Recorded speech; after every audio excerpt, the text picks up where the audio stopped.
தலித் சமுதாயத்தை சேர்ந்தவர்களோ சேர்ந்த தேவர் சமுதாயத்தை சேர்ந்த அந்த தொழிலாளியும் மோத விடுவது என்ற ஒரு திட்டத்தை அவர்கள் உருவாக்கி அன்றைக்கு அந்த வேலையை செஞ்சாங்க.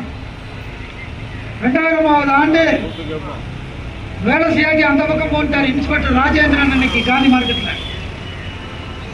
அப்பதான் புதிய போலீஸ் ஸ்டேஷன் கட்டப்பட்டிருக்கு. காவல்துறை எஸ்பியாக டிசியாக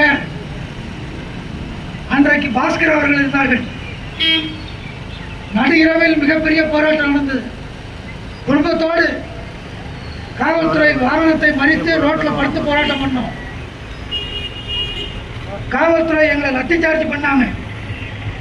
என்னை தூக்கி வேன்ல போட்டாங்க. 25 வருஷம் ஆச்சு கரெக்டா. அன்றைக்கு சுமை தூக்கும் தொழிலாளருடைய பெண்கள், தாய்மார்கள், குழந்தைகள் ரோட்ல வந்து மறித்து மிகப்பெரிய போராட்டம் செய்ததனுடைய விளைவாக அன்றைக்கு அவருடைய வேலை என்பது பாதுகாக்கப்பட்டது. மரியாதைக்குரிய காவல் துணை ஆணையர் பாஸ்கர் அவர்கள் அன்றைக்கு இரவு ஒரு பேச்சுவார்த்தை நடத்தி மரியாதைக்குரிய ஆர்டிஓ காந்தி அவர்களுக்கு அனுப்பினாங்க.